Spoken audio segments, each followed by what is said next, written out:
Pagi ini belajar bareng aku yuk. Sebelumnya aku mau bikin air jahe dulu. Aku suka banget minum air jahe karena rasanya enak dan bermanfaat bagi kesehatan tubuh. Aku lagi belajar materi regulasi terkait produksi pangan. Dari materi ini, membuka wawasan aku bahwa banyak banget peraturan yang udah diatur sama pemerintah mengenai produk pangan di Indonesia. Banyak yang aku baru ketahui. Salah satunya itu peraturan SNI, apalagi SNI wajib untuk air mineral. Ternyata air mineral itu produk wajib SNI. Karena aku penasaran, aku buka website BSN untuk membaca file tentang SNI air mineral. SNI air mineral ini dikeluarkan pada tahun 2015 dan masih berlaku sampai sekarang. Air mineral adalah produk wajib SNI karena dikonsumsi banyak orang dan berperan penting dalam kehidupan. Di SNI ini banyak poin-poin yang diatur, salah satunya syarat mutu. Pada syarat mutu ditentukan persyaratan pada masing-masing kriteria uji, misalnya cemaran, pH, warna, rasa, zat organik.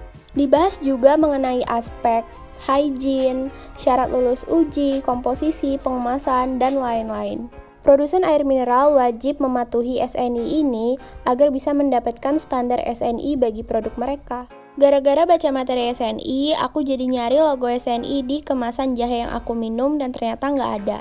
Akhirnya aku browsing di internet dan ternyata jahe instan itu juga diatur oleh SNI pada SNI Serbuk Minuman Tradisional tahun 1996.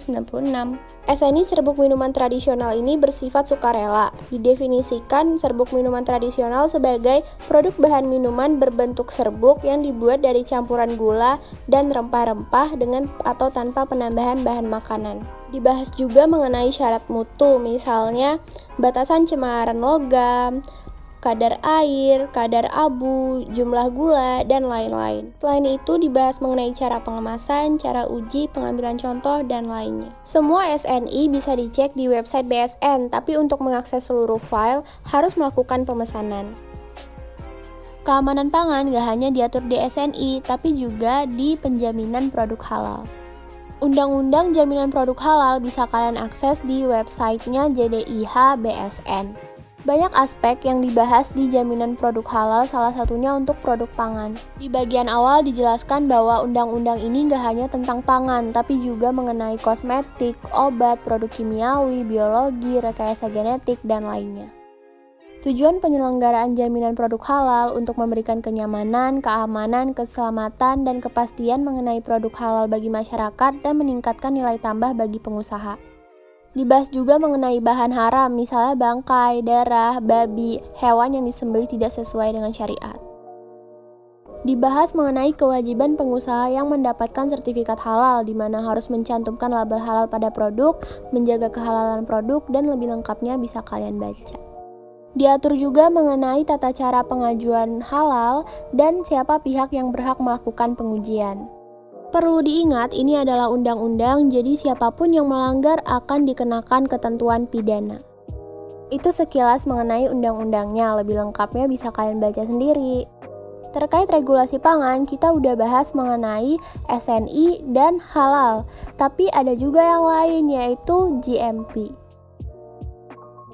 Selama produksi, produsen pangan wajib bertanggung jawab terhadap keamanan produk, sanitasi, serta penjagaan kualitas produk. Hal tersebut sudah diatur oleh Menteri Perindustrian Republik Indonesia dalam Peraturan Cara Produksi Pangan Olahan yang Baik atau Good Manufacturing Process GMP. Ini sebagai acuan bagi industri pengolahan pangan menghasilkan produk bermutu dan aman dikonsumsi. Ada 18 aspek yang dibahas mulai dari lokasi hingga pelaksanaan pedoman. Salah satu contoh persyaratan pada aspek lokasi adalah lokasi pabrik harus jauh dari lingkungan yang tercemar. Lebih lengkapnya bisa kalian cek sendiri ya. Kita sebagai masyarakat umum atau konsumen harus aware dengan produk pangan yang kita konsumsi. Kita harus peduli produk kita ini sudah memenuhi standar atau belum, kandungannya apa aja, dan gimana peraturannya. Kita harus menumbuhkan rasa keingintahuan tersebut. Apalagi aku sebagai mahasiswa teknologi pangan.